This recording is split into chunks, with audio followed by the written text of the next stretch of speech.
Esta heroína colombiana hoy nos estará acompañando en este conversatorio en la Feria Internacional del Libro, acompañada del escritor Santiago Campoa. Vamos entonces a darle la bienvenida en el escenario del auditorio principal de Corferias, José Asunción Silva. Buenas tardes a todos, ¿cómo están?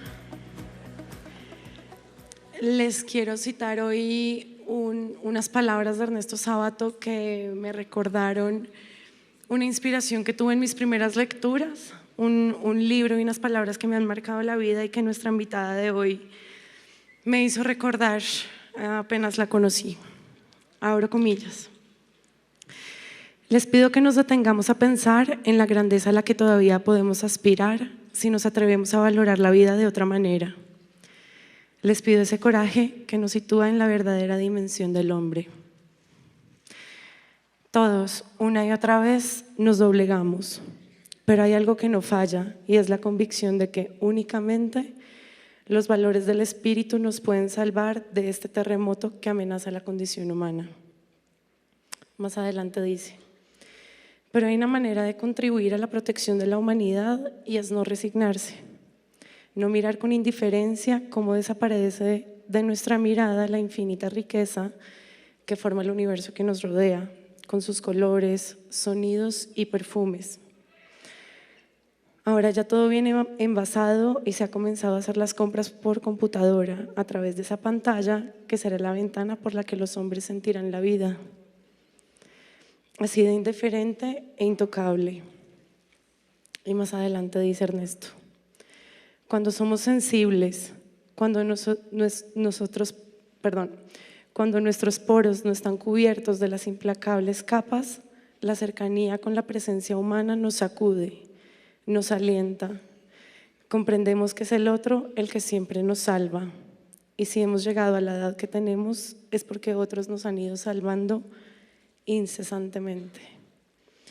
Y luego se me vino a la mente las palabras de nuestra invitada en una carta mientras estaba en cautiverio a su madre, y que intenta recordárnoslo y decirlo ante los medios. Abro comillas. Durante mucho tiempo hemos sido como los leprosos que afean el baile. Los secuestrados no somos un tema políticamente correcto. Suena mejor decir que hay que ser fuertes frente a la guerrilla, aún sin sacrificar algunas vidas humanas. Ante eso, el silencio. Solo el tiempo puede abrir las conciencias y elevar los espíritus. Y luego dice: en Colombia todavía tenemos que pensar de dónde venimos, quiénes somos y a dónde queremos ir. Yo aspiro a que algún día tengamos esa sed de grandeza que hace surgir a los pueblos de la nada hacia el sol. Cuando seamos incondicionales ante la defensa de la vida y de la libertad de los nuestros, es decir, cuando seamos menos individualistas y más solidarios, menos indiferentes y más comprometidos, menos intolerantes y más compasivos, entonces ese día seremos la nación grande que todos quisiéramos que fuéramos. Esa grandeza está ahí, dormidita en los corazones, pero los corazones se han endurecido y pesan tanto que no permiten sentimientos elevados. Yo les quiero pedir que abran sus mentes y sus corazones hoy. Les quiero dar la bienvenida a la Feria Internacional del Libro de Bogotá y les quiero pedir un fuerte aplauso a nuestra invitada Ingrid Betancourt, acompañada de Giuseppe Caputo.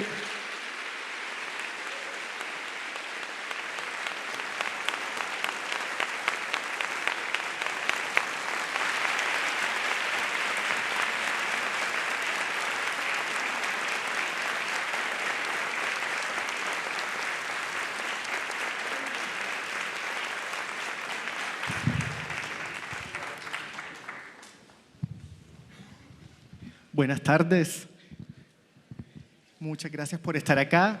Antes de iniciar la charla, bueno, dos anotaciones. La primera, Héctor Abad Faciolince no pudo viajar, pide disculpas y pues estoy acá yo para reemplazarlo, pero bueno, que le mandan muchos saludos a Ingrid y que lamenta mucho no estar acá. La segunda es que hoy nos acompaña entre el público John Frank Pinchao y le pido a él un aplauso.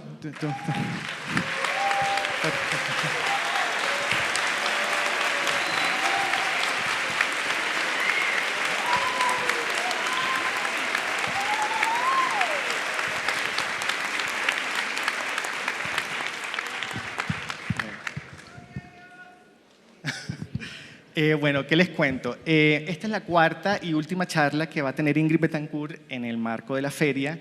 Además de las 3 charlas anteriores, tuvo una extensa agenda de medios. Esta charla se llama La fe por encima del duelo y nos vamos a enfocar en la experiencia de dolor de Ingrid, en su relación con la religión, con Dios, con la fe. El tema de las elecciones, de la coyuntura colombiana, ella ya lo ha tocado en extenso en los últimos días. Entonces yo solo quería decirle a Ingrid que si quiere decir algo más al respecto, pues lo sacamos de un tajazo y si no, vamos de una vez. Y bueno, y gracias por estar acá, que me alegra mucho que compartamos este espacio. Mil gracias, se me había olvidado que había que usar el micrófono. Bueno, entonces, elecciones, coyuntura, No, pues, nada más. ¿Algo que quieras agregar sobre lo que se ha dicho? No quiero agregar nada. Quisiera que simplemente lo que tú manejas tú. Yo creo que es una experiencia linda de reflexión sobre otras cosas. Sí, bueno, entonces de acuerdo. Entonces, yo quería empezar esta charla partiendo de la última conversación que tuvo Ingrid con Carolina Sanín en el Gimnasio Moderno. Carolina terminó esa conversación con la experiencia de transformación de Ingrid. Yo quisiera leer un fragmento del discurso que dio hace un par de años Ingrid Betancourt en la Fundación Reconciliación Colombia y dice así: para estar con ustedes hoy he recorrido un camino largo, ciertamente dramático, pero culminado con un final feliz. Y después agrega: aunque hagamos el esfuerzo por buscar en nosotros mismos ese yo de antes, lo vivido nos ha transformado de tal manera que ya no existe. Entonces, Ingrid, pues yo quería preguntarte por ese momento en el que tú cruzas ese puente en Caquetá. Fue una transformación que te fue impuesta, ¿sí? Pero también fue una transformación que tú resignificaste. Entonces, quería hablarte de eso, como de cómo fuiste despojada, pero cómo tú misma, durante esos 6 años, estuviste poblando ese despojo. Ok, obviamente yo entré al secuestro como uno entra a un planeta desconocido. Todo fue extraño y diferente. Y a medida que iban pasando los días iba tomando conciencia de lo que me han quitado, porque la verdad es que en los primeros momentos del secuestro, cuando me dijeron que estaba secuestrada, solamente como que tuve la felicidad de pensar no me van a matar. Entonces estaba como en otro tipo de pensamiento, pero obviamente a medida que se fueron prolongando los días comencé a sentir el peligro fundamental del secuestro, que es la pérdida de la identidad, es decir, que lo van despojando a uno de quien uno es. Y eso comienza con cosas pequeñas, con el hecho de que uno tiene que pedir permiso para ir al baño, o con el hecho de que lo llaman a uno con nombres diferentes. Entonces ya no es uno Ingrid, sino uno es, dependiendo del humor del guardia, cosas que pueden ser difíciles también de digerir. Al principio, y yo creo que lo hacían casi de amabilidad, me decían cucha, y yo en ese momento no me sentía vieja. Entonces obviamente me decían cucha y yo pensaba, bueno, claro, son niños jóvenes, pero sentía que me hacía falta que me identificaran con el nombre mío. Y poco a poco esto fue degenerando hasta apelativos violentos. Había mucho machismo, entonces apelativos como perra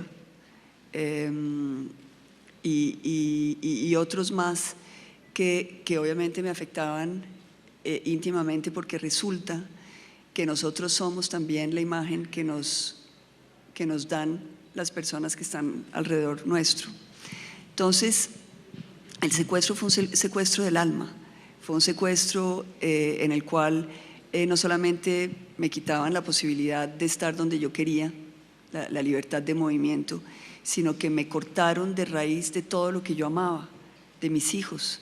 Es decir, la tortura de de que pasaran los años y de estar sin ellos y de sentir el dolor que podía ser para ellos estar sin mí, y con una diferencia fundamental es que yo sí sabía ellos dónde estaban, porque a mí me mandaban mensajes por la radio.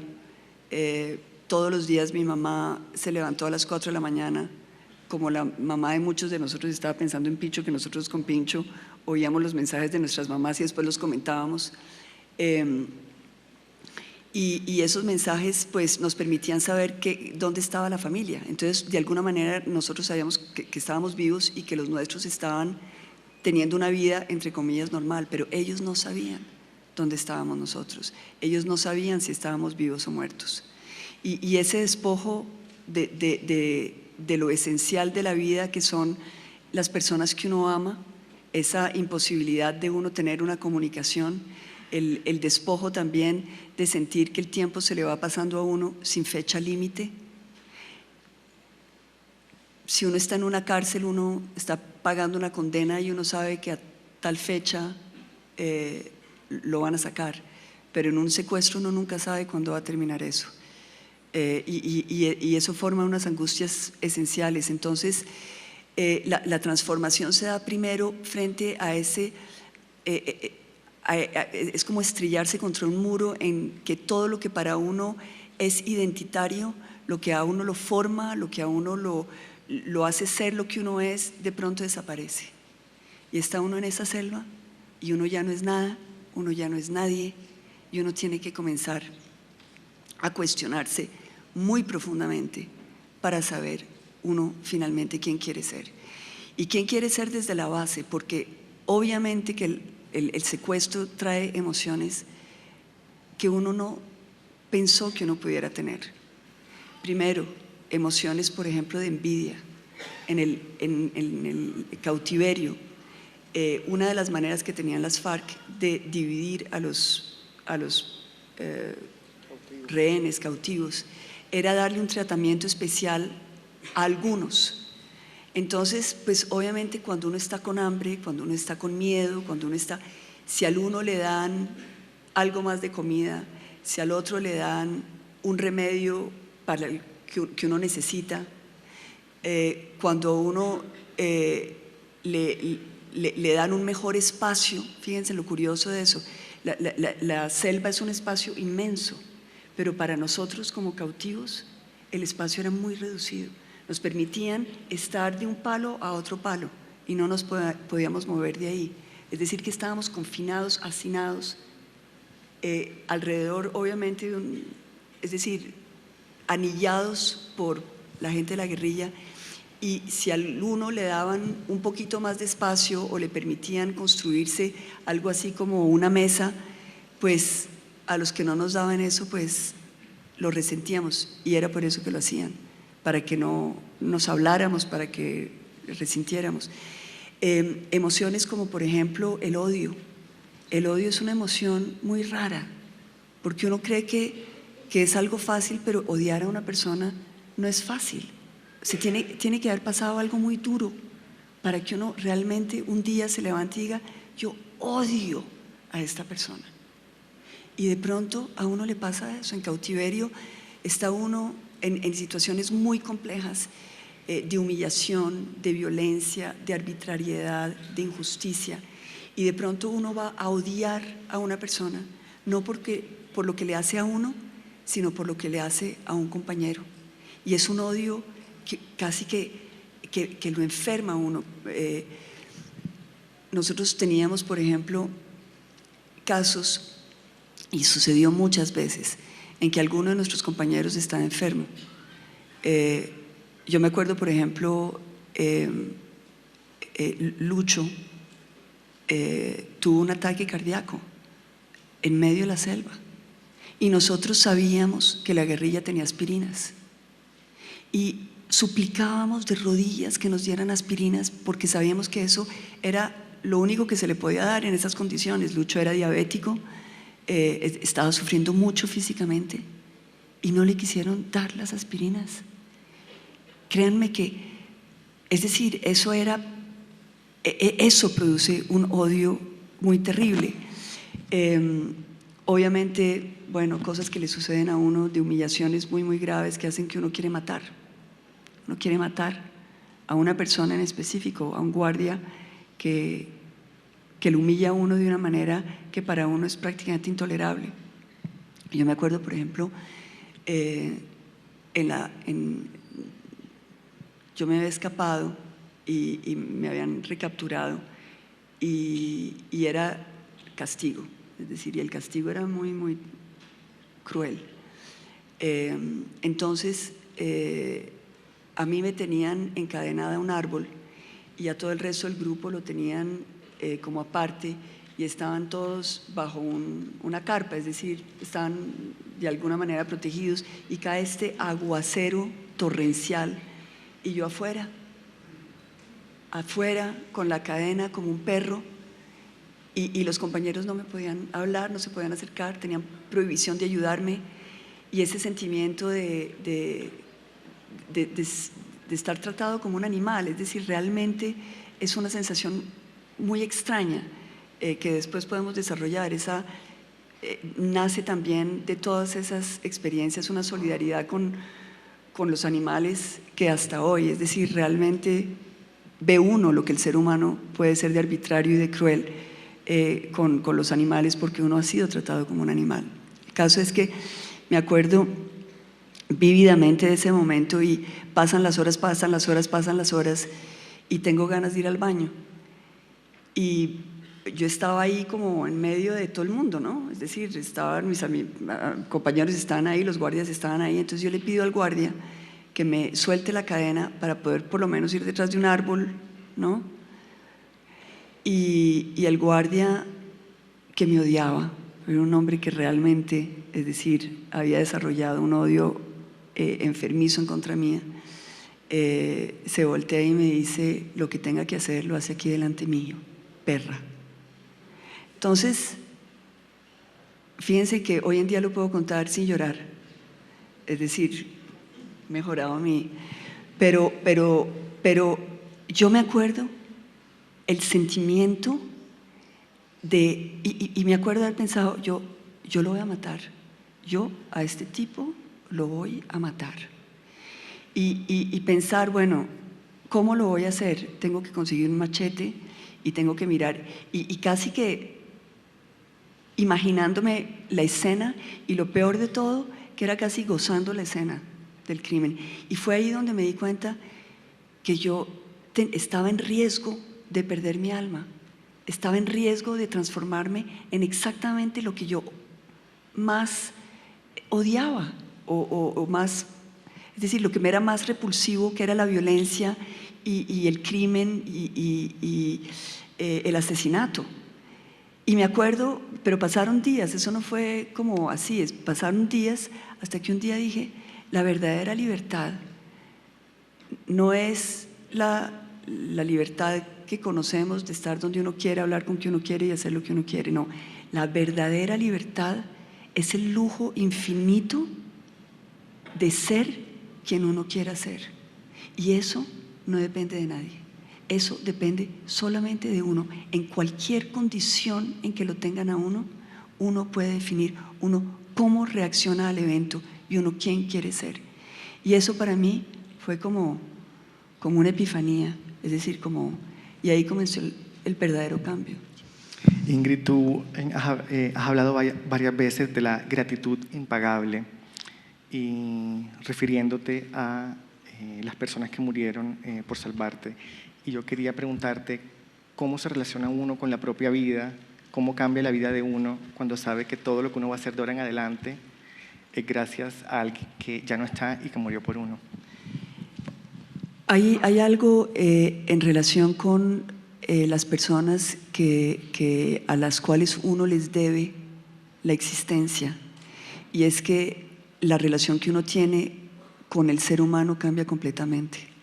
Uno puede obviamente focalizarse en todo lo malo que le sucedió, pero uno también puede hacer de esa deuda que uno tiene con aquellos que lucharon por uno, soldados que dieron la vida y que murieron por sacarnos a nosotros de allá, pero también la familia, los amigos, la gente desconocida que nunca supo, nunca lo conoció a uno y sin embargo que rezaban por uno y que lloraban con uno, y eso hace que uno tiene que disminuir el tamaño del ego y regalarle el tiempo de uno a esas personas.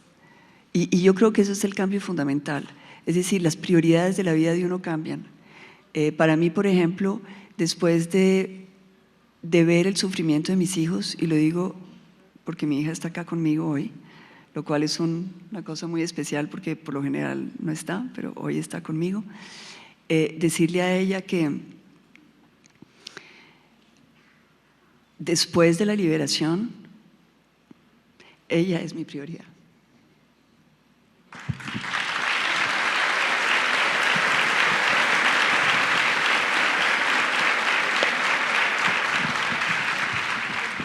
Ahora, Ingrid, yo quería preguntarte por el lugar desde el cual hablas, preguntarte por la diferencia entre reflexionar como víctima a reflexionar como sobreviviente de un proceso de deshumanización. ¿En qué lugar te sientes? ¿Cuál es la diferencia entre ambos? Si fue un proceso pasar de uno a otro. Sí, yo creo que es un proceso muy, muy importante porque, y yo creo que eso lo comparto mucho con Pincho, porque Pincho, además de ser un sobreviviente, es un héroe. Es el único de todos nosotros que coronó.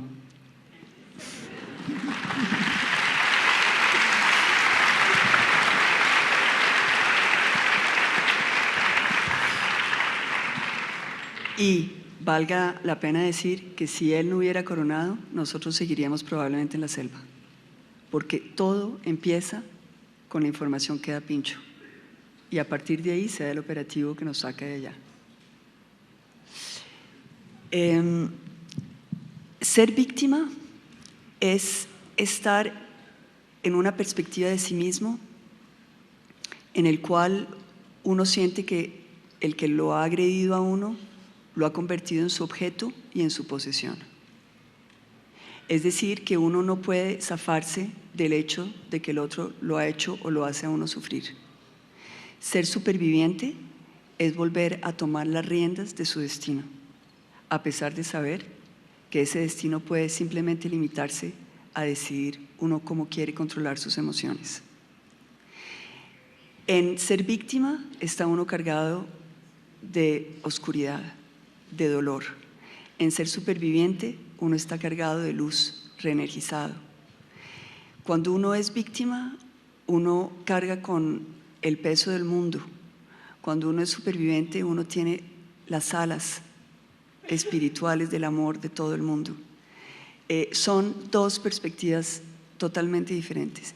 Y yo estoy convencida que en la vida cotidiana de cada uno de nosotros, donde todos tenemos que enfrentar problemas, todos tenemos que enfrentar retos, todos pasamos por momentos muy difíciles. Si nosotros tenemos la capacidad de abrir nuestras alas, de sentir que nosotros podemos aspirar a algo diferente allá, que podemos focalizarnos en la luz al final del túnel y no en el túnel y no en la oscuridad, entonces aprendemos a ser sobrevivientes. Y ser sobrevivientes no solamente vivir después del drama. Ser sobreviviente quiere decir vivir bien y feliz después del drama, porque uno puede seguir siendo víctima aún después de la libertad. Uno puede seguir siendo víctima después de que ya todo ha pasado y que las cosas vuelven en su orden. Y para ser sobreviviente hay que pasar por un camino espiritual que es muy complejo, pero que es, y que es, obviamente es un reto, pero que es un camino que lo libera a uno, y es el camino del perdón. El camino del perdón es diferente al tema de la reconciliación, si quieren después hablamos de eso, pero el tema del perdón es muy importante, porque es un favor que uno se hace a sí mismo, es una relación con uno mismo. Es cuando uno toma conciencia de que eso que uno siente lo está carcomiendo a uno, que la venganza, el odio, todos aquellos sentimientos que uno puede legítimamente sentir por aquel que le ha hecho daño a uno, no afectan al que le ha hecho daño a uno, lo afectan a uno, y que uno se vuelve preso de esos sentimientos. Y el perdón es un favor que uno se hace a sí mismo para liberarse, y por ahí empieza la paz. la serenidad, la ecuanimidad. Hay cosas del pasado que uno no puede cambiar, pero uno sí puede cambiar las emociones que uno tiene con esos eventos del pasado. Yo voy a citar, Ingrid, algo que escribiste sobre el mono Jojoy. Dice así: aquel era un hombre que se jactaba de haber matado con sus propias manos y desde niño. Yo soy hijo de la violencia, decía. Si Marulanda no me hubiera recogido, yo sería hoy el peor de los delincuentes. Y dice Ingrid, él no se da cuenta que para nosotros, sus secuestrados, él era justamente el peor de los delincuentes. Quiero hacer un paréntesis. Ahí no me refería al mono Jojoy. Perdón. Sí. Ahí me refería a un comandante que estuvo con nosotros durante un año que se llama Martín Sombra. Sí. Bueno, entonces él se refería a Martín Sombra como hijo de la violencia. Sí. Yo quería preguntarte, ¿tú eres hija de qué? No de quién, ya lo sabemos, ¿de qué? A mí lo que me sostuvo en la selva fue la absoluta certeza de que era un ser humano amado. Amado por mi padre, que perdí cuando yo estaba secuestrada, que nos está oyendo, porque ayer se cumplieron los 100 años de su natalicio. Amor de mi mamá, que no descansó un día en tratar de sacarme de allá, a pesar de que le escupían, de que le insultaban, de que le decían apátrida, de que le decían vieja loca, y que estuvo firme con su corazón de madre, aun cuando le decían que habían encontrado mi cuerpo en una fosa común, y que ella decía no, porque yo sé que está viva, porque lo siento en mi alma. El amor de esa mamá, el amor de mis niños. Yo soy hija del amor. Eso es lo que me dio fuerza para todo. Y yo diría que esa sensación de amor es una sensación, es una fuerza humana que no tiene, es decir, no tiene rival. Yo sé que el tema del amor está muy traqueado, pero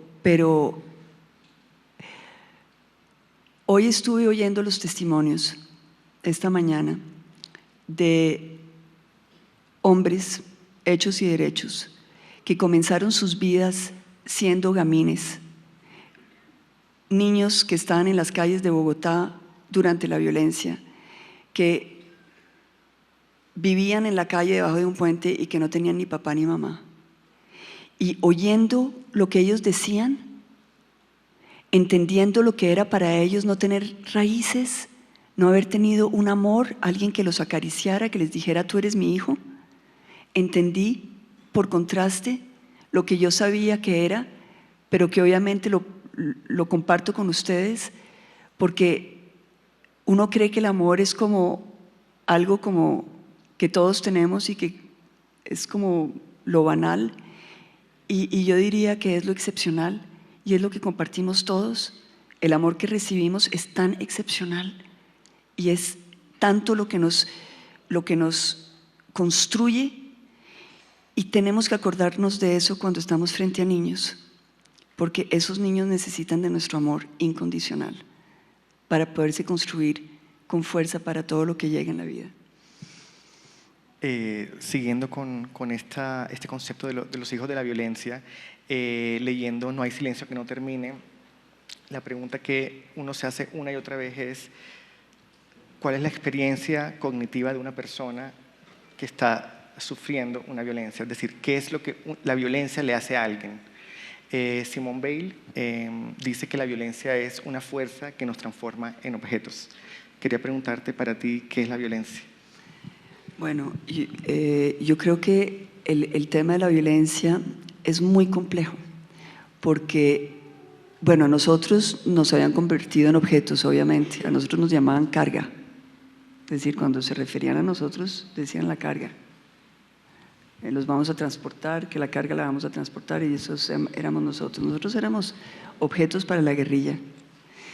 Y todo el tema era cómo salvaguardar el alma dentro de un mundo donde le quitan a uno lo que uno es, el nombre de uno, el respeto por la dignidad del ser humano que no existe. La violencia nos raya la cabeza, la violencia se nos mete en las emociones, nos crea unos parámetros de conducta diferente, hace que nosotros no podamos relacionarnos con los demás de la misma manera que antes de haber experimentado la violencia. Aquellos que hemos sufrido la violencia sabemos que tenemos que pasar por ayuda profesional, porque nos suceden cosas como, por ejemplo, que la gente nos habla y de pronto sentimos que nos quieren preguntar algo por una zona de nuestra alma que nos puede doler y simplemente lo sacamos, no lo hemos oído, no podemos contestar. La falta de confianza hacia el otro.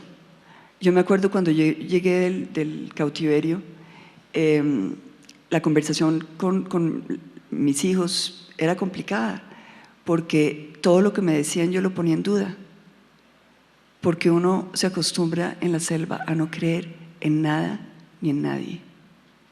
Y entonces cosas pequeñas de la vida diaria se vuelven como, hay un mecanismo mental que hace que uno tiene que verificar todo.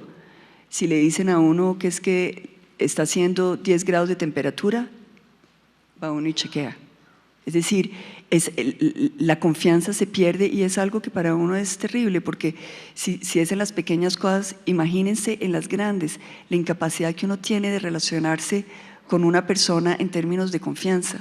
Entonces la violencia es un rayador del alma terrible, le quita a uno la seguridad, hace que uno no esté seguro de uno mismo, de los conocimientos que uno tiene. Adicionalmente, porque la violencia afecta también la memoria. Entonces llega un momento en que uno no está seguro que vivió lo que vivió, que lo que le están contando es cierto o no.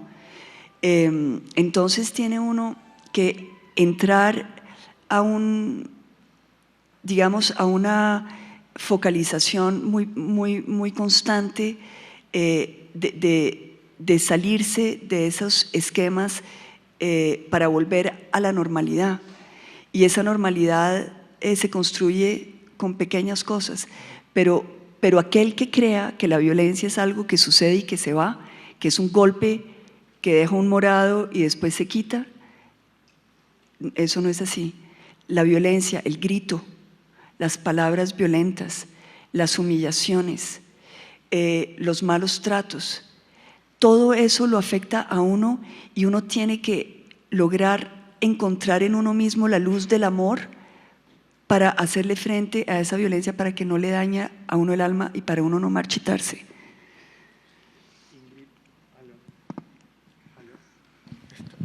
Buenas, ya. Gracias. Bueno, leyéndote, escuchándote, uno pues, se encuentra ante uno de los grandes temas de la religión católica, que es el cuerpo y su pasión. El cuerpo y su pasión. Esto es el cuerpo y su dolor, el cuerpo y su placer. Pensaba mucho, leyéndote en Jan Amery, sobreviviente del Holocausto, él sobre su experiencia y sobre el desafío de contar su experiencia y de compartir su experiencia. Él dice esto: quien deseara compartir su dolor físico con los otros se vería forzado a infligirlo y por tanto a tornarse él mismo en verdugo. Él básicamente dice que para que una persona pueda entender qué es recibir un puño, tiene que recibir un puño. Entonces, quiero preguntarte por tu reto comunicando esta experiencia de dolor. Bueno, una cosa es el dolor, que es lo que queda después del golpe, pero el golpe físico, como la experiencia de lo vivido. Primero yo diría que hay cosas que uno ha vivido y que no quiere compartir, que no ameritan ser compartidas porque lo han dañado a uno y uno no quiere dañar a los otros. Entonces hay un espacio que uno, yo creo que hay una pedagogía del dolor. Yo creo que uno comparte aquello que uno piensa que puede ayudarle a los demás, pero uno no quiere llevar, y en especial en el escenario, digamos, mental de los que uno no quiere llevar esa polución del alma. Uno se queda con su propia polución, pero uno quiere contaminar a los demás. A nosotros nos pasaba en cautiverio que cuando vivíamos momentos extremadamente duros, no hablábamos entre nosotros, sino simplemente nos cogíamos la mano. Y yo quería saber si podías compartir la experiencia de las guacamayas, que ahí me parece que entra esta idea del cuerpo y su placer. Sí, bueno.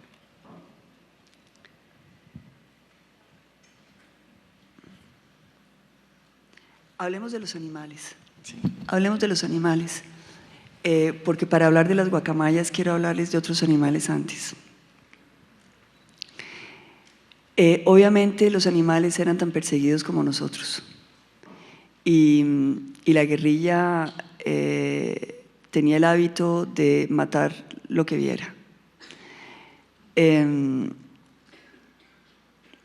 Entonces, de alguna manera, la relación con los animales se convirtió en una especie de relación con algo humanizante, era la posibilidad de ser humano dentro de un mundo totalmente deshumanizado.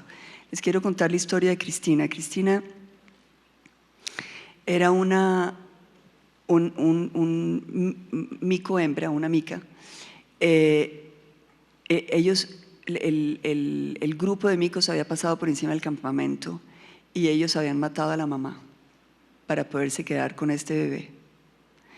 Entonces Cristinita quedó a cargo de alguna de las guerrilleras, la guerrillera se llamaba Andrea, y ella la llevaba amarradita con ella, y cuando uno marchaba, Cristina estaba con Andrea. Pero cuando ya llegamos a un campamento, comenzó a darse una situación bastante curiosa, y era que Andrea quería que Cristinita fuera como la hija, y entonces la trataba como a un ser humano.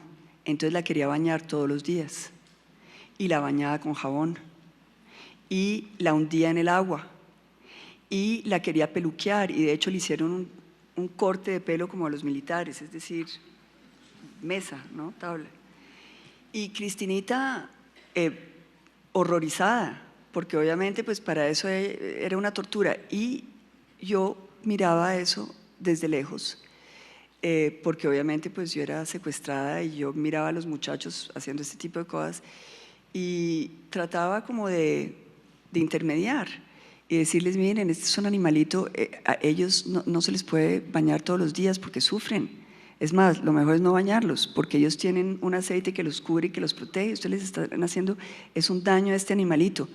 Y entonces ellos se resentían mucho, los guerrilleros se resentían conmigo, porque pensaban que yo, pues, lo que fuera. El caso es que esta miquita, cada vez que se podía, se escapaba, y en particular cuando le estaban bañando, salía corriendo. ¿Y a dónde llegaba? A mi caleta. Y se me metía por debajo llorando y terminaba aquí agarrada, y esto era que ella no se quería zafar. Entonces cuando llegaba Andrea para recogerla, entonces yo tenía que negociar con Andrea y le decía: no, mire, déjeme a Cristina que yo la voy a educar, y con eso entonces no le ensucia la caleta, y déjeme que yo… Y ahí más o menos lograba yo como hacer de intermediación entre Andrea y Cristinita, y la verdad fue que me apegué mucho a Cristinita. Y yo estaba esperando todos los días cuando era que Cristinita iba a salir volada a venir a verme. Ella le tenía comida guardada para ella y le conversaba, y yo les aseguro que Cristinita, es decir, y yo éramos súper llaves. El caso es que un día Cristinita desapareció y comencé a preguntar: ¿qué pasó con Cristinita? ¿Dónde está Cristina? Que no, que es que pasó un grupo de micos y ella se fue con ellos. Y yo decía: no, yo no vi ningún grupo de micos. Además, no creo, porque ellos, como estaba ya tan humanizada, lo hubieran rechazado, la matan. Ella no se iba a ir así, tan así. Que no, que es que se escapó, que no. Y yo, como que no me convencía. Y seguí preguntando y seguí preguntando. Y una noche un guardia me relató lo siguiente. Me dijo: Ingrid, mire, no siga preguntando, no siga preguntando porque usted no quiere saber lo que le sucedió a Cristinita. Yo le digo, bueno, pues ya que me está diciendo que no quiero saber, ahora sí quiero saber. Sí, dígame, ¿qué le pasó? Me dijo, mire, habían llegado al campamento unos perros porque la compañera, la socia del jefe, del comandante, quería perritos y le han traído de verdad 2 perritos muy bonitos. Listo, y los perritos fueron creciendo. Lo que me cuenta el guardia es que a Cristinita, en un ataque de rabia del comandante, la habían matado para dársela de comer a los perros.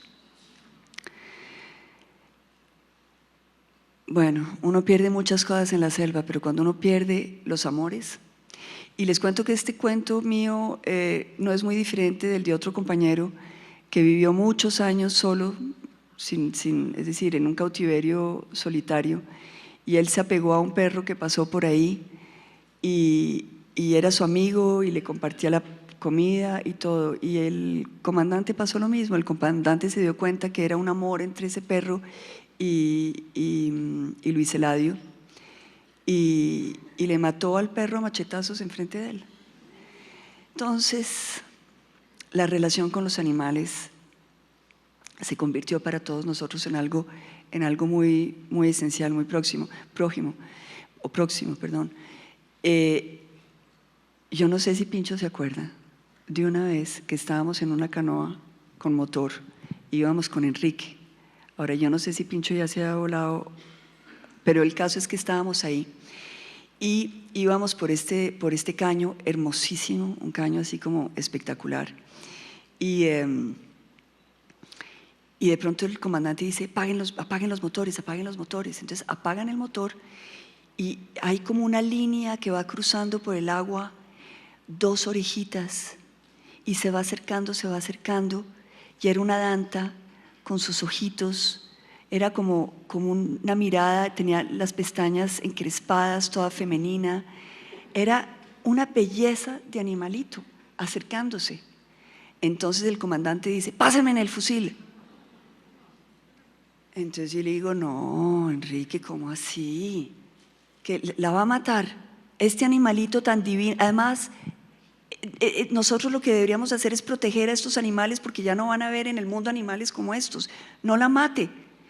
Y como él sabía que todos estábamos con hambre y que adicionalmente la guerrillerada pues les gustaba cazar, se voltea y dice, bueno, aquí vamos a ser democráticos. ¿Quién quiere comer Dante esta noche? Y yo pensé, bueno, aquí la perdí. Aquí democracia va a funcionar al revés. Entonces me volteé, yo estaba adelante de la lancha, me volteé a ver quiénes iban a matar a la danta. Se levantaron 2 manos. Enrique perdió la votación y ganamos.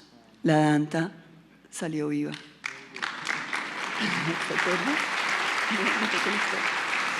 Ese fue un momento espectacular. Les voy a contar otras 2 historias para llegar a la guacamaya. Esta es una historia más difícil, pero la llevo en el alma porque van a entender. Una marcha de semanas, estábamos vueltos nada y sobre todo, teníamos al ejército detrás de nosotros, nos estaban poniendo a marcha forzada y ya no había provisiones, no comíamos nada, es decir, agua y 2 granos de arroz, en fin. Entonces realmente era un momento muy, muy difícil, de mucha tensión, porque estaba la presión del miedo del ejército, estaba el hambre y estaba el cansancio. En todo caso, llegamos al campamento, pasan un grupo de micos y bajan a unos micos. Entonces por la noche nos anuncian que la comida va a ser mico. Entonces, obviamente, yo salgo y digo, ¿cómo así? Oigan, compañeros, no vamos a comer mico. Es decir, nosotros no podemos, los micos son como nosotros, sienten lo mismo, es que les falta simplemente hablar. Nosotros no podemos ser como eso es como canibalismo. Además, son especies en vía de extinción. Y se voltea un compañero y me dice, no, Ingridcita, no eso es. Vía de extinción somos nosotros.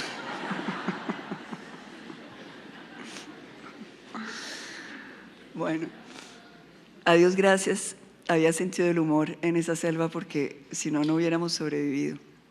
Entonces, en una de esas marchas que nos tenían así como terrible, me acuerdo haber llegado a un sitio donde muy cerca a un río, y eran ya como las 4 de la tarde, y normalmente a las 4 de la tarde era cuando ya el comandante daba la orden de comenzar a preparar el campamento. Entonces salían la guerrillada, comenzaban con machete a limpiar más o menos para que pudiéramos poner los plásticos, las carpas y para por la noche, instalarnos por la noche. 4 de la tarde, nada, 5 de la tarde, nada, no dan la orden y nosotros en esa angustia, porque sucedía que como no nos decían qué estaba pasando, a dónde nos llevaban, cada vez que nos movían de un sitio a otro, la angustia era impresionante, es decir, físicamente el nivel de estrés, de adrenalina, era el máximo. Y entonces estamos todos ahí sentados encima de nuestros equipos, todos nerviosos, ¿y ahora dónde nos llevan? ¿Y qué habrá pasado? ¿Y por qué nos hacen esperar? Que no, que nadie sabe. Y de pronto miro yo para arriba y en medio de los árboles estaba el cielo rojo, rojo, rojo. Y yo me quedé mirando hacia arriba y de pronto oí el ruido y el canto de unos pájaros y pasan por ese cielo rojo unas guacamayas, 2 guacamayas, una tras de otra la pareja, con sus alas abiertas llenas de colores, y atravesaron felices por ese cielo y sentí mucha envidia.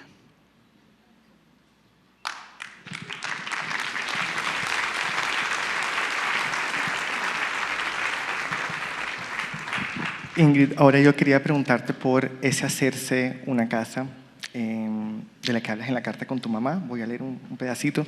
Dice así: bueno, como te decía, la vida aquí no es vida, es un desperdicio lúgubre de tiempo.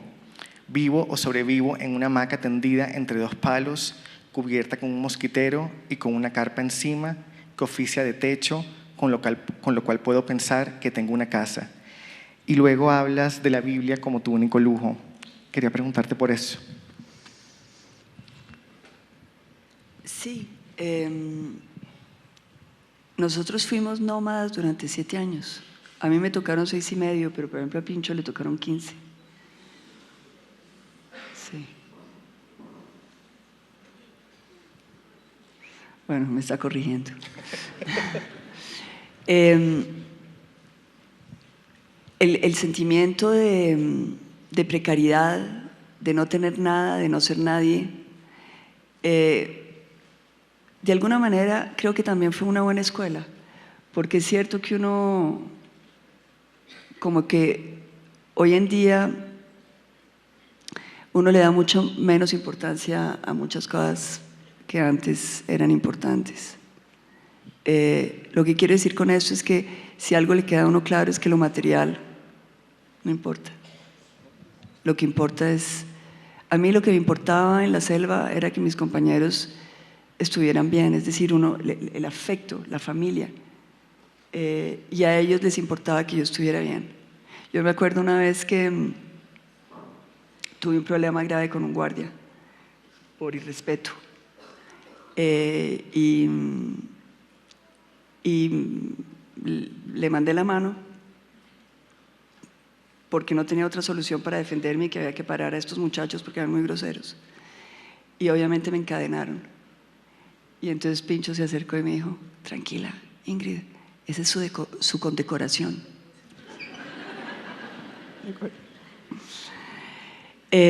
La Biblia fue para mí un lujo extraordinario. De hecho, al principio del cautiverio me habían regalado una Biblia, pero era un mamotreto, era una cosa así enorme. Entonces duró en un campamento porque hubo un evento en que llegaron aviones de noche a bombardear el campamento, entonces nos tocó salir corriendo y la Biblia tocó dejarla porque no había cómo llevarla. Finalmente, ya como, digamos, yo diría al 4.º año de cautiverio, el mono Jojoy vino a echar una mirada a sus secuestrados y me preguntó que yo qué necesitaba. Y yo le dije que yo quería una Biblia. Y yo pensé, nunca me la van a mandar. Pero sí me llegó y era una Biblia pequeña y tenía un zipper, entonces yo la podía cerrar. Y esa Biblia la sigo conservando hasta hoy, con todo lo que escribí en esa Biblia, que fueron, es decir, al lápiz durante muchos años. Esa la conservo. Y era para mí efectivamente un lujo. Porque yo creo que lo que leí en esa Biblia era como respuestas muy claras, como hay veces que yo sentía que me la habían escrito como para mí. Yo abría y leía una cosa y decía, no, bueno, ok, eso es para mí. Eso lo escribieron hace 2000 años, pero eso era para mí. Y me ayudó a comprender cosas como, por ejemplo, el tema de la dignidad del hombre. La dignidad del hombre en su relación con Dios. Yo sé que esto puede sonar muy abstracto para ustedes, pero cuando a uno lo tratan como una cosa o como un animal, y que uno siente dentro de uno esa aspiración al infinito, a la eternidad, al amor, ahí es donde uno se da cuenta que late en uno algo más, y eso implica un respeto al otro, un respeto al ser humano, entender que el otro es digno de nuestra tolerancia aun cuando no pensamos como él. Sigo con No hay silencio que no termine y pienso que ahí también hay un recorrido muy similar al de la poesía mística, ¿sí? El del extravío, el del alma extraviada, que finalmente encuentra un alivio, una alegría en ese encuentro con Dios. Quería preguntarte por tu relación con Dios, sobre todo por tu fe, desde cuándo eres creyente, y sobre todo cómo siguió tu fe y cómo se afianció tu fe durante el cautiverio en lugar de mermar, de acabarse. Yo tuve con Dios una relación muy conflictiva en el cautiverio, porque en especial cuando supe que mi padre había muerto, me dio mucha rabia con Dios. Y yo me acuerdo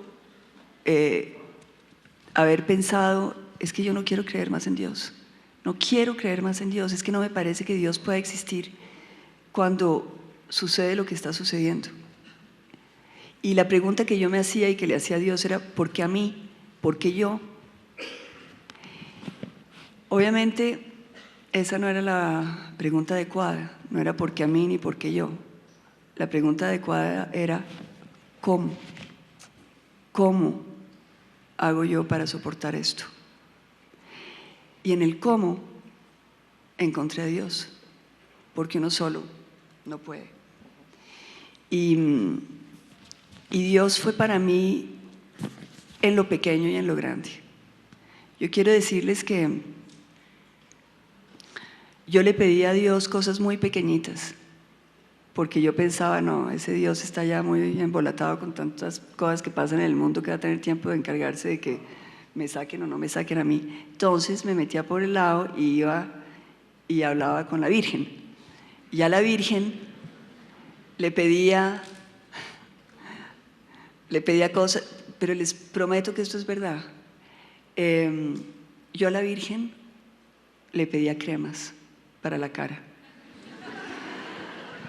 Porque yo decía, yo toda la vida me he echado cremas y ahora esto voy a sufrir muchísimo. Lo curioso del asunto es que yo me acuerdo, es decir, como a los 2 meses de cautiverio, que ya se me ha acabado lo que yo había traído cuando me cogieron, y le dije a la Virgen, mira, que me falte todo, pero que no me vaya a faltar la crema, porque aquí no voy a sobrevivir. Entonces, cuando a mí me pedían los guardias cosas de seres, yo siempre, de primeras, crema Pond's, esta es la cuña, crema Pond's, hidratante. Bueno, miren, lo increíble de esto es que yo pedí crema Pond's probablemente una vez, esa primera vez. Y esos potes que me traían, porque me traían como 3 o 4 en el cautiverio, yo los usaba, pero era sabiendo que era... Entonces era como poquitico y echarme y... era como... Y se acababa. Al cabo del año, año y medio, se acababa el pote. Entonces yo raspaba por entre las rendijas, por entre a ver de dónde sacaba algo para poderme echar. Y pensaba, bueno, aquí sí ya fue. Y cuando estaba pensando, aquí sí ya fue, llegaba la guerrillera y me ponía la Virgen. Y me ponía el pote. Así que yo les digo, esto les cuento, los que no crean en Dios, hagan la prueba.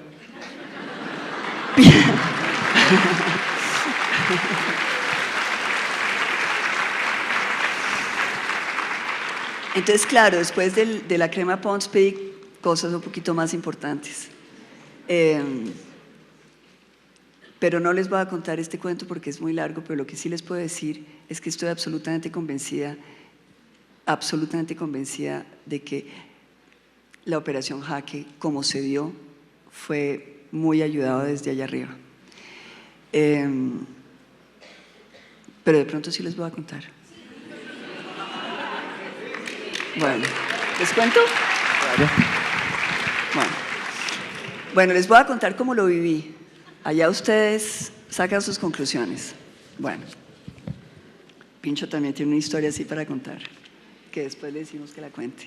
Bueno.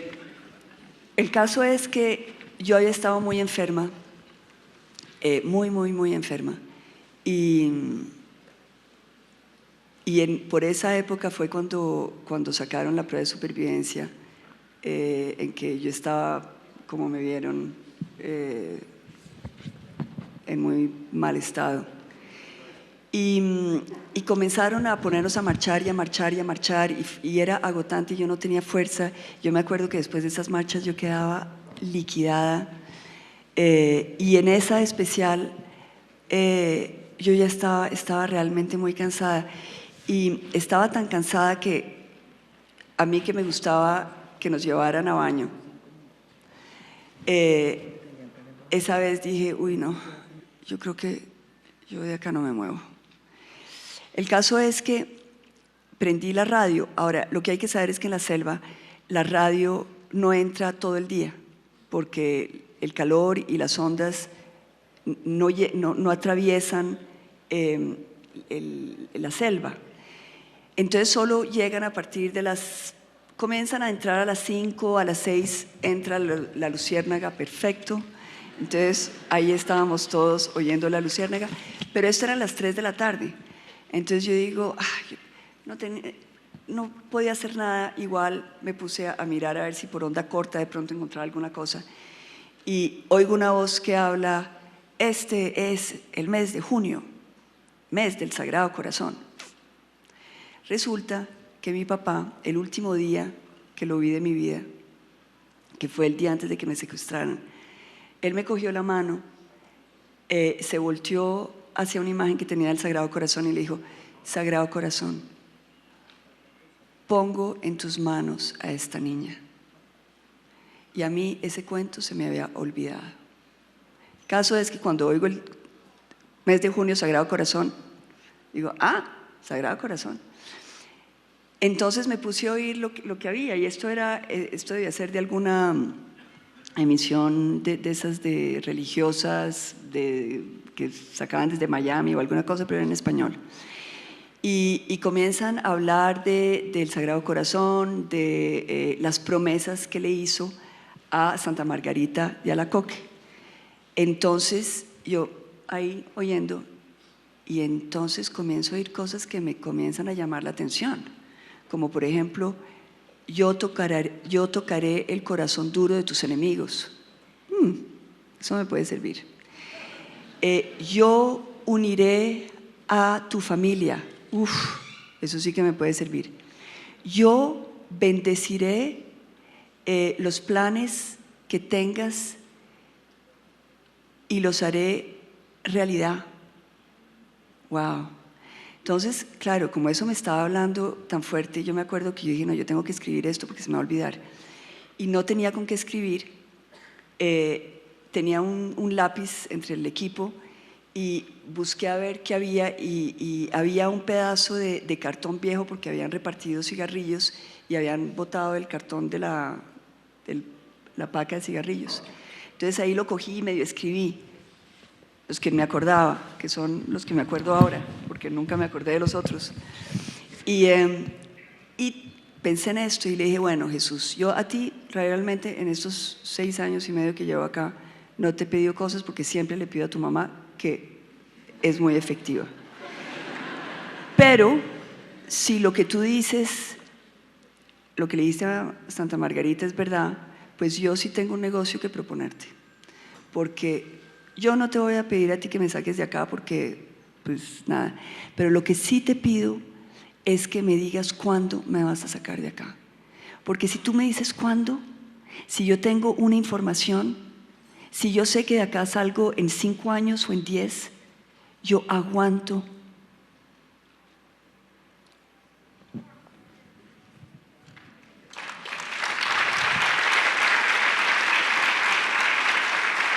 Yo aguanto por mis hijos. Yo aguanto por mis hijos. Pero después pensé, uy, pero complicado, porque con esta guerrilla que le dice a uno mentiras todo el día. Sí, cuando me digan que la sacamos mañana. Entonces, para yo poder saber que eres tú el que me manda la información, digamos que tiene que ser en este mes, que es el mes del Sagrado Corazón, como para yo estar segura que esa información viene de ti. Entonces le dije, bueno, listo, entonces hagamos eso. Si tú me haces ese milagro de decirme cuándo voy a salir de acá o me das una fecha aproximativa, en este mes, que es tu mes, yo te prometo que cuando yo salga, todos los viernes voy a comulgar. Eso me parecía como lo máximo. Todos los viernes voy a comulgar hasta el resto de mi vida, mejor dicho, hasta que me muera. Bueno. Y pasaron los días. Y nada. Y nada. Y pasaban y nada. Y yo pensaba, bueno, se olvidó de mí. Igual, yo me acuerdo en algún momento haberle dicho, tranquilo Jesús, que si no, igual voy a seguir creyendo en ti. No nos vamos a poner bravos, ni ningún lío. Y un día llega Enrique, que era un comandante que a mí me había odiado con el alma. Enrique nunca me dirigía la palabra. Si tenía que decirme alguna cosa, me mandaba una razón. Realmente el maltrato de Enrique había sido, durante todos los años, fue el comandante que estuvo más largo tiempo al mando del grupo nuestro. Y realmente pocas veces en mi vida he conocido un alma tan negra como la de Enrique. Siempre he pensado que uno, aún en las almas negras, tiene que encontrar la luz, pero en él nunca pude. El caso es que se sentó, vino a hablar conmigo, se sentó en mi caleta y me dijo, tengo una buena noticia.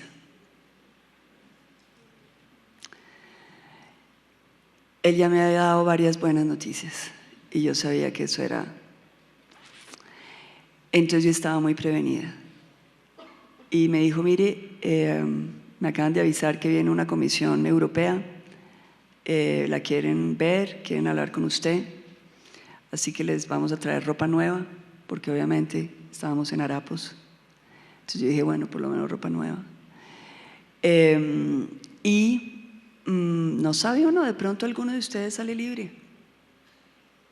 Y el tipo se fue y yo sentí una rabia, porque me sentía manipulada. Nos habían dicho tantas mentiras, tantas veces nos habían dicho que de pronto los van a liberar y era para que marcháramos más rápido y era para que cruzáramos de un lado a otro y era para que era tanta la manipulación que cuando él se fue yo sentí como cuando sale no sé, una víbora, prefiero las víboras, una víbora de cerca a uno, una especie como de...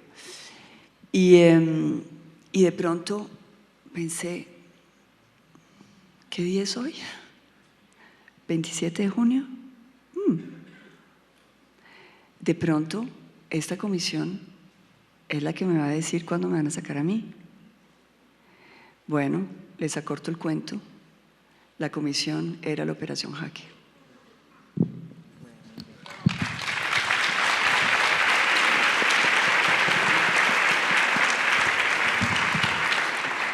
Ingrid, nos queda poco tiempo, pero yo quisiera 3 preguntas más, si te parece. ¿Pero te podría bien. pedir un favor? Sí, claro. ¿Será posible que Pincho venga a contar el Sí, cuento? ve.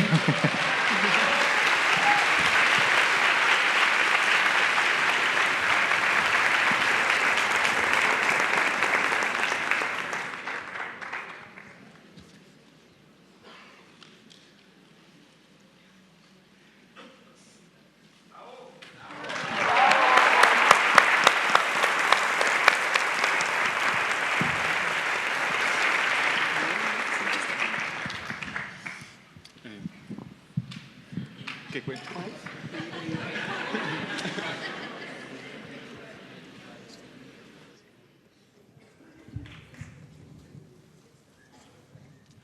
Bueno, pues tengo muchos cuentos muy largos, pero pues como tenemos muy poquito tiempo, entonces algo específico.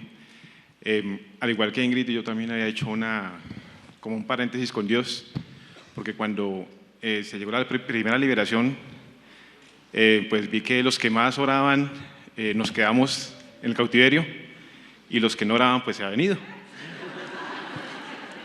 Entonces ya pues cuando decidimos jugarnos con Ingrid fueron 2 oportunidades, hicimos 2 planes de fuga. En uno Ingrid se pudo volar con Luis Eladio, yo no pude ir, y en la segunda oportunidad yo me pude ir. Yo le dije a Ingrid pues que cuando estuviera en la selva, ¿qué hacía? Que si me perdía, ¿qué hacía?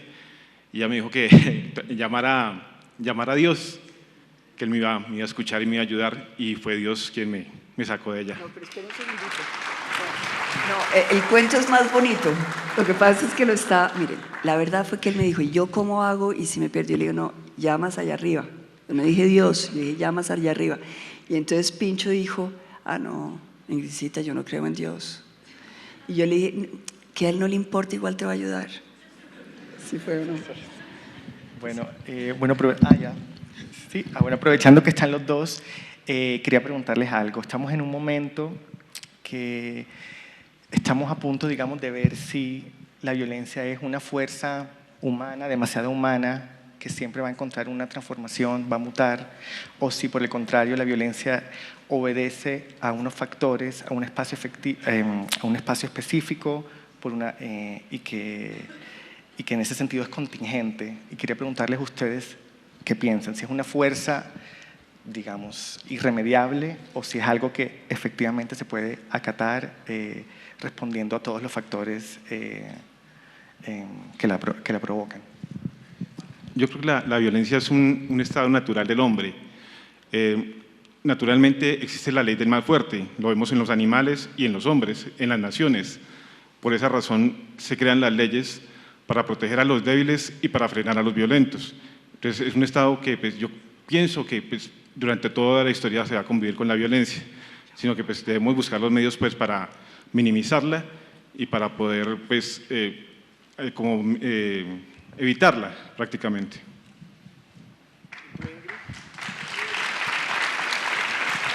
No, yo me uno a lo que dijo Pincho.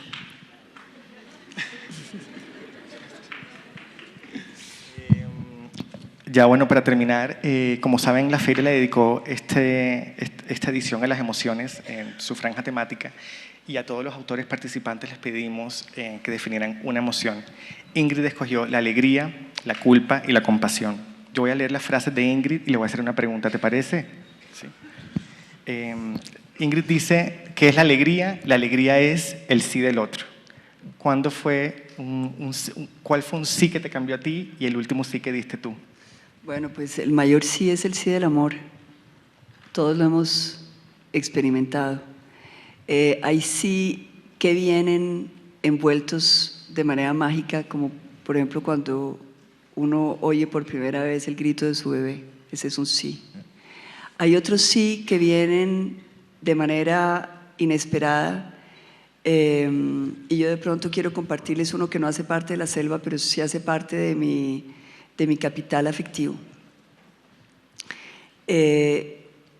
Cuando mi papá estaba muy enfermo, él tenía un problema en el corazón, las arterias bloqueadas, y había que operarlo corazón abierto. Entonces se lo llevaron para la sala de operación y obviamente pues la familia, todos quedamos muy preocupados. Por circunstancias de la vida yo pude dedicarme a mi papá en ese momento y no me fui de la clínica, me quedé ahí esperándolo a que saliera a las horas que fueran de esa operación. Y cuando finalmente lo trajeron a cuidados intensivos donde me habían dado permiso para esperarlo, mi papá entra,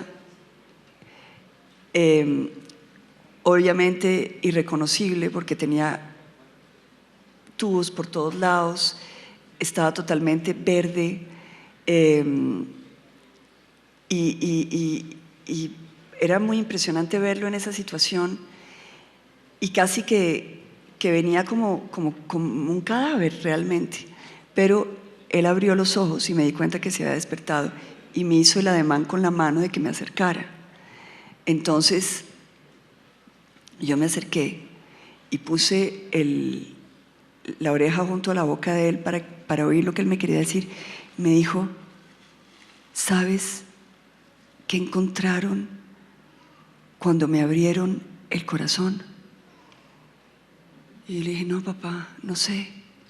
¿Qué encontraron? Tu nombre. Y el de tu hermana. Tu nombre y el de tu hermana. Ese es un sí. Esa es la felicidad. Esa es la felicidad. Bueno, la culpa es caminar consigo a cuestas. ¿Cómo es caminar contigo? Pues todos hemos sentido ese sentimiento de culpabilidad. El sentimiento de culpabilidad es cuando uno está retorciéndose porque uno hizo algo y le toca a uno cargar con ese muerto a cuestas. Es decir, hasta que de pronto uno dice: bueno, voy a pedir perdón, voy a disculparme, voy a tratar de quitarme esta cruz de encima. Pero la culpa es cargar con uno. Y la compasión. La compasión es acordarnos de quiénes hemos sido. Después del secuestro, ¿cuándo te has acordado de la persona que fuiste? Miren, me acuerdo todos los días, pero hay momentos especiales en que me acuerdo. ¿Saben cuándo me acuerdo? Me acuerdo cuando veo gente en la calle pidiendo limosna. Ahí me acuerdo que yo fui esa persona. Cuando nos ponían a caminar por la selva y que estábamos vueltos nada, y tengo en particular una visión extraordinaria. Bueno, habíamos caminado y yo estaba tan cansada y estaba enferma porque tenía hepatitis y finalmente dije: no, yo no puedo más, yo me quedo acá sentada. Y el guardia que supuestamente tenía que estar conmigo me dejó botada en esa selva. Dijo: bueno, yo me voy, y me dejó ahí. Era de todas maneras la ruta por la cual iban pasando todos. Y de pronto oí un ruido de cadenas y me asusté y me volteé y vi a un grupo de hombres con barba cargando unos equipos monstruosos. Había de todo, habían cacerolas, habían gallinas, habían colchones, cargaban la vida entera ahí. Y yo me levanté a verlos y pensé: uy, es decir, qué horror esto que estoy viendo. Eran como unos fantasmas que estaban caminando. En esos fantasmas estaba Pincho. Eran todos encadenados los unos a los otros como esclavos, es decir, era una visión dantesca. Y yo me quedé petrificada viendo eso. Y ellos se acercaron a mí y uno por uno vinieron a abrazarme. Cuando yo veo a una persona en la calle, siempre saludo y siempre tiendo la mano, porque cuando uno está así, más que una pieza de moneda, uno lo que necesita es una mirada humanizante.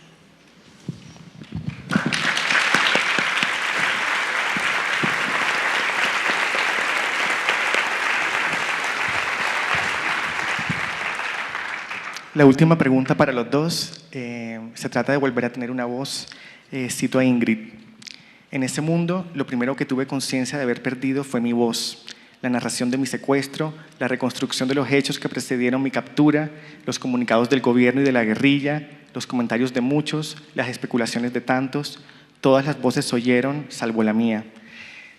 Quisiera preguntarles si les gustaría decir algo, una última cosa en el marco de esta Feria del Libro.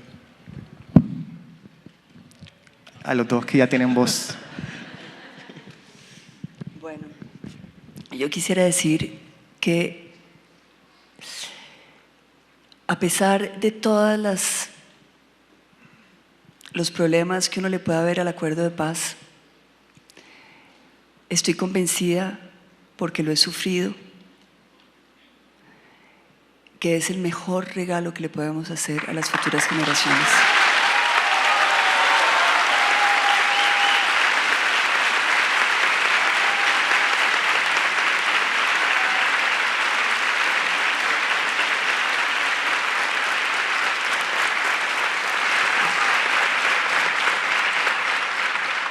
Quisiera compartir con ustedes un poema. Obviamente la memoria me va a fallar, pero es algo como así. Si para recobrar lo recobrado debí perder primero lo perdido, si para conseguir lo conseguido tuve que perder lo que he perdido, si para estar ahora enamorados fue menester haber estado herido, tengo por bien sufrido lo sufrido, tengo por bien llorado lo llorado, porque después de todo he comprendido que no se goza bien de lo gozado, sino después de haberlo padecido, porque después de todo he comprendido que lo que el árbol tiene de florido vive de lo que tiene sepultado.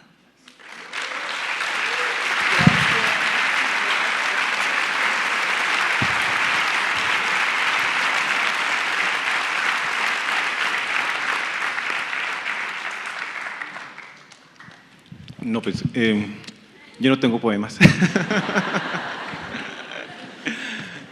Pero pues yo creo que lo más importante es estar satisfecho con uno mismo, creer en uno mismo, y yo creo que en el secuestro yo ya he perdido la confianza en mí mismo, la esperanza en mí, y yo le agradezco mucho a Ingrid porque fue la persona que me devolvió la esperanza, me devolvió la capacidad de volver a creer en mí y de volver a hacer cosas grandes. Yo creo que Ingrid me devolvió parte de la vida y gracias a ella fue que logré mi libertad y después intenté hacer también cosas grandes, pues no tan grandes, pero bueno. Escribí un libro también, se llama Mi fuga hacia la libertad, lo tradujimos al francés también, y también se realizó un documental, lo realizó Discovery Channel. Después intenté aprender a bailar en un programa, pero no me fue muy bien. Y seguimos en la lucha. Yo creo que pues, lo que me ha permitido todo esto, como decía Ingrid, es el tema del perdón, pero el perdón no es el perdón hacia el otro, sino, lo leía en un libro religioso, decía, el perdón es coger todos tus miedos, tus rabias, tus venganzas, tu deseo de hacer daño, de vengarte de todo lo que te han hecho y dejarlo en manos de Dios y Él que se encargue de hacer justicia. Eso fue lo que hice.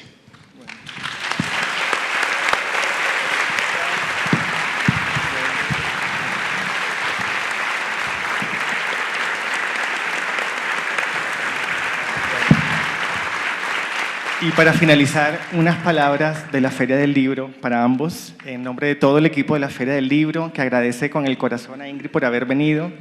Lo siguiente: Ingrid, leerte, escucharte, nos despierta la imaginación, una imaginación ética, compasiva, que nos hace imaginar el sufrimiento del semejante. Solo decirte que gracias a eso has ayudado a transformar nuestra sensibilidad para que no naturalicemos más unas realidades aberrantes. Cariño, gratitud por siempre.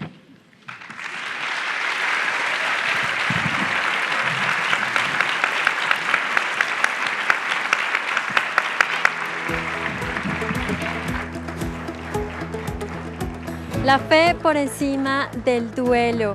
Sin lugar a dudas, este es uno de los conversatorios más esperados, en donde Ingrid Betancourt, junto a John Frank Pinchado y junto a Giuseppe Caputo, quien es el director de la programación cultural de la Feria Internacional del Libro, pues nos traen un gran mensaje, un mensaje de supervivencia, pero sobre todo de amor, de paz, de reconciliación y de tolerancia, para que podamos construir y avanzar en cualquier proceso en nuestro país, pero sobre todo como seres humanos. Esperamos que ustedes estén disfrutando tanto como nosotros de este cubrimiento especial de Canal Capital y que nos sigan acompañando a través de nuestras redes sociales, vía streaming o en nuestra señal abierta. Soy Catalina Telles y les envío un gran abrazo.